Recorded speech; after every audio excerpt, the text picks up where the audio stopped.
بسم الله على بركة الله. اليوم معنا واحد الوصفة ان شاء الله الرحمن الرحيم بالنسبة لمناسبة شهر رمضان. ميني باغيت معمرين.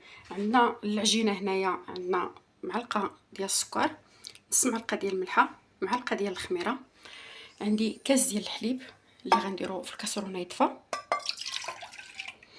مع نص كاس د الماء، عندي بيضة، عندي 4 كاس ديال الزيت، وعندي الطحين فيها. نطفيو الحليب ونرجعو معكم ان شاء الله الرحمن الرحيم. على ما يسخن داك الماء والحليب غنقدم معكم الحشوه باش غنديرو. عندي هنا هذا هو الطحين اللي باش غنعجنو، وعندي هنايا هذه بصله بيضه مشلضه، عندي لادند مقطع رقيق، واللي بغى يدير الطون كيخلي حتى كيكمل المراحل كامله حتى الاخر عاد كيدير الطون. عندي هنا خزويه محكوكه، عندي هنايا شويه ديال الزيتون مقطع، عندي شويه ديال المعدنوس وقزبر مدقوقين مع الثومه، عندي شويه الهريسه، عندي هنايا 2 فرماجات، عندي شويه ديال الشاونيه، الخرقوم، سكينجبير، البزار، راس معلقه راس معلقه راس معلقه، وشويه ديال الملحه، وعندي فلاخ حمراء وخضراء.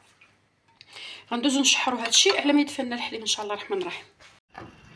هنا من بعد ما كنديروا المقله في الكبوطه تسخن، كنديروا فيها واحد شويه ديال الزبيته، كنديروا معلقه ديال الزبده،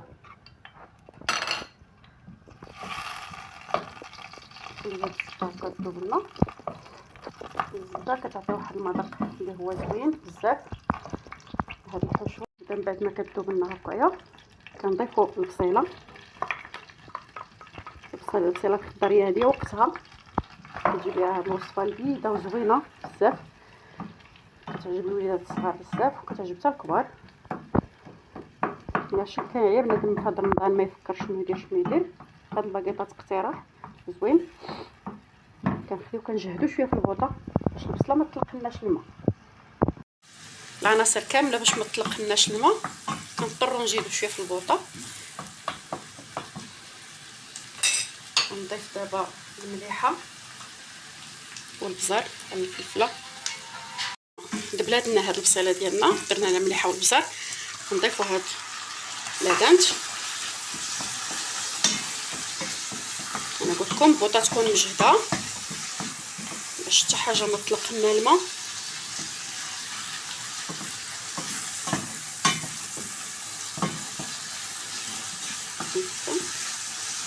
نتمنى نكون خفيفه على قلوبكم، تبعوا وصفاتي وتجربوهم، تخليوا لي في الكومونتير.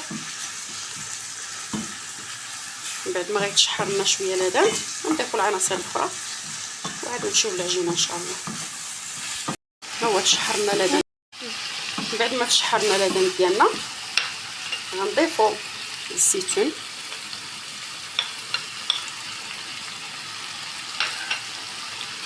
ونضيفوا الجزر، خصو كنحكوه في هاد الحكاكه هكا كيكون شويه غليظ، وكنضيفوا هنايا الفلفله الحمراء والخضراء اللي قلت لكم قبيله. وهادشي كامل والبوطه تكون مجهده باش ما تطلق لنا حتى حاجه. صافي غيتشحر هادشي غنضيف العطريه وغنضيف الفرماج، غنضيف هادو دابا، نضيف العطريه وغنخلي الفرماج هو الاخر، واخر مرحله كنديرها عاد باش كنطفي. نكمل ونرجع معكم ان شاء الله. بعد ما وجدات ضفنا قلت لك الفرماج، ضفنا داك 2 فرماجات، جاتني ما كافياش، المهم ضفت داك الفرماجات هما معستهم. شوفي كتجي معلكه كتجي غزاله. سمحوا لي كنشهيكم الصيام هذا. ها انتم دابا غندوز العجينه ان شاء الله، نخليها تبرد وندوز العجينه. هنا من بعد ما قلت لكم عندي هنا معلقه كبيره ديال الخميره، معلقه صغيره ديال السكر، نص معلقه ديال الملحه، عندي بيضه، عندي 4 كاس ديال الزيت، عندي داك الكاس ديال الحليب ونص كاس د الماء. هو من بعد ما دفيته دافي كنخويه كامل، كنحرك على هذه الطريقه هذه. اللي عنده العجانه بغى يعجنها في العجانه يعجنها مزيان. ونبداو نضيفوا الطحين. نسيت ما قلتلكمش خصني واحد نص خماره نديرها ان شاء الله الرحمن الرحيم.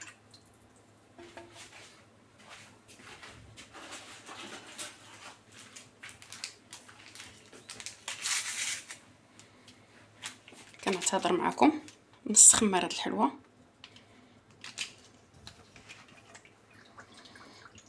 نبدا نضيف الطحين شويه بشويه. العجينه ما خصهاش تكون قاصحه، العجينه خصها تكون مرخوفه، تكون مرخوفه بحال الشكل ديال المهم نتوما غتشوفوا معايا القياس ديال العجينه.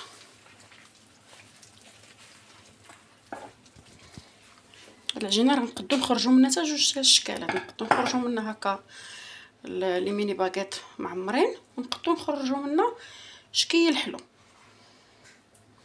الا بقى الوقت غنقدر ندير معكم حتى داك الشكل هذا. يمكن لكم تسوقوا به الطبله، يعني عجينه وحده يمكن لكم تعجنوا بها، ديروا بها جوج ديال الشكالات حسب نتوما شحال بغيتوا من حبه ديال لي ميني باغيت. الا شاط لكم يمكن لكم ديروه.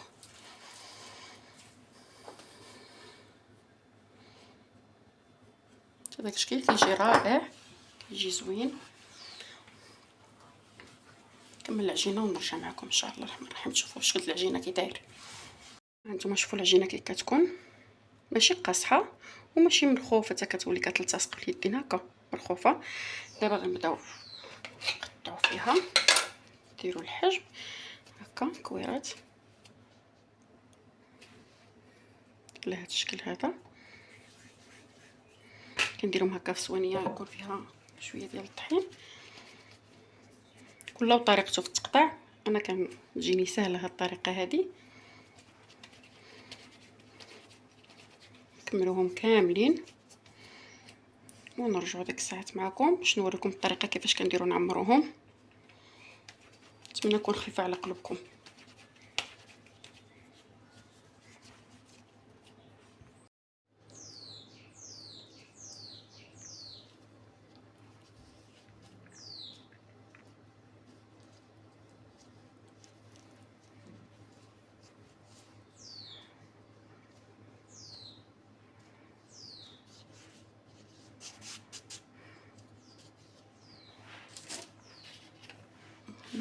كنديروا هكا شويه ديال الطحين، كنبقاو تمدلك غير هكا واحد شويه كنبسطوها.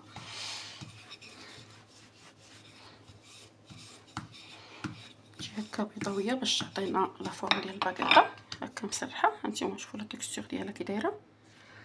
كنسرحوها هكايا، كنديروا شويه الحشوه،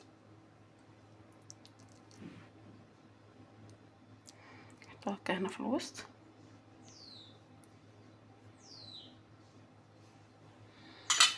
كنحاولوا نجروا هاد الجنب لهنا وهاد العجينه الطرف اللي من هنا كنحاولوا نديروه من الفوق الاخر هكا هكا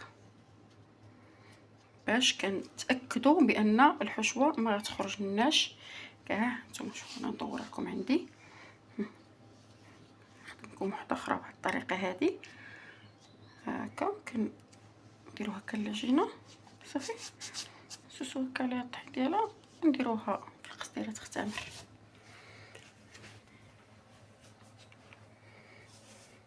نعاودو معكم واحده اخرى.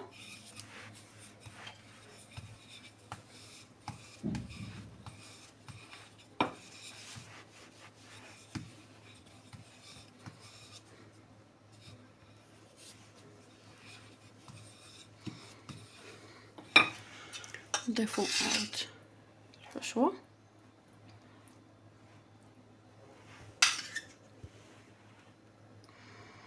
كتجي معلكه غزاله هكايا بلادنت. واللي ما استطاعش يدير لادنت يبغى يدير الطون، يدير العناصر كلها الاخرى ويخليها تشحر ويضيف عليها عاد يضيف عليها الطون، يحيد له الزيت ديالو ويضيف ديك الساعات هانتوما ويضيفوا. هانتوما شوف صافي، هانتوما هكا كنجرها العجينه الاخرى، كنبقى نقرصها هكايا بحال اللي كتسوديها، كتاكدي بانها صافي تسدات مزيان.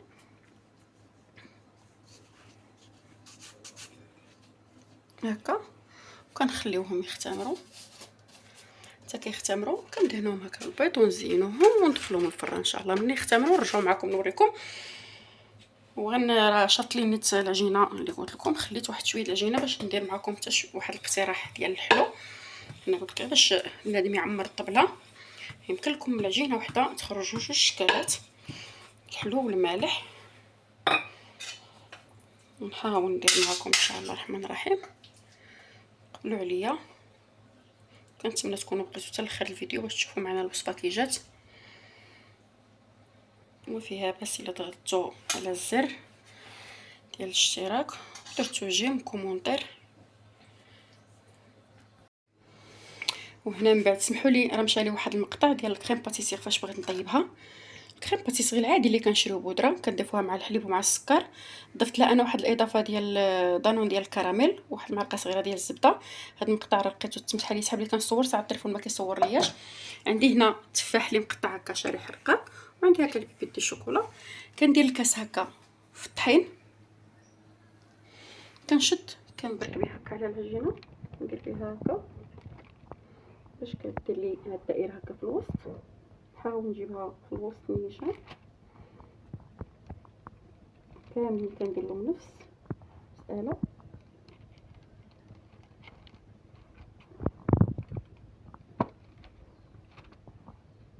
العجينه راه حطيت لنا عدد لا باس به من هادشي. كنبداو نضيفو هكا شويه ديال الكريم باتيسير في الوسط، نحاول نوزعوها هكايا.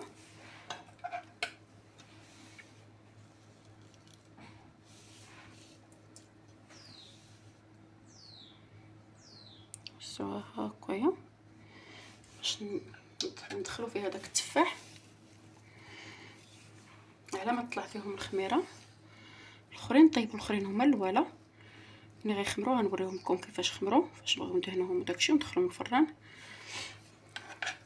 هذا كان اقتراح بسيط من عند اختكم ليكم، كنتمنى تجربوه ويرقكم ان شاء الله الرحمن الرحيم.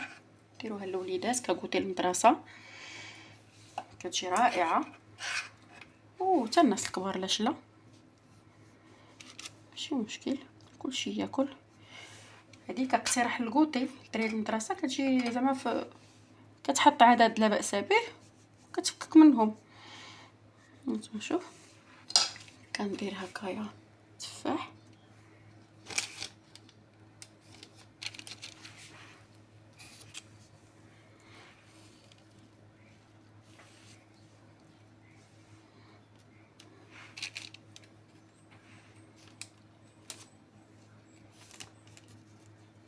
هكا كنثبتوه فيه، كنخشيوه لداخل بالطريقه هذه.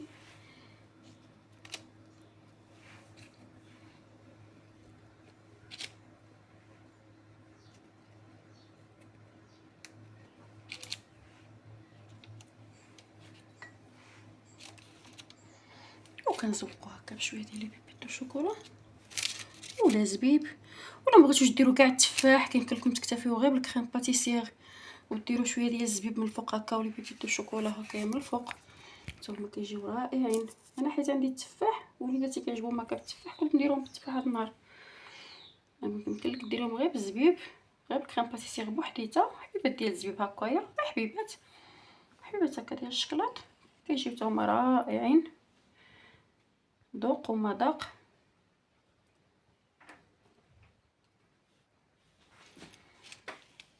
نتمنى نكون ما تقلتش عليكم، تكون خفيفه على قلوبكم. نتوما هكا نخليهم دابا يخمروا ونرجع معكم فاش بغيو نديرهم في الفران. وهنا حبيباتي من بعد ما خمروا لنا ودهناهم بالبيض ورشيناهم هكا بزنجلان وطيبناهم، هادو كيجيو على هذا الشكل. وهادو هما كندهنوهم بالكونفيتير ونديروا لهم بلوز ايفيلي في الجناب ولا كونكاسي ولا اللي كان. انا درتهم لكم في جميع سميتو، كيجيو حتى هما رائعين. هادو لي ميني باغيت كيجيو هكا، هانتوما كيجيو معلكين ومفشفشين خفافين، كيجيو رائعين هكا في المنظر. نتمنى تجربوهم ويعجبوكم، تردوا عليا في لي كومونتير. وشكرا لكم، كنتمنى تكونوا بقيتوا معايا حتى لاخر الفيديو. شكرا.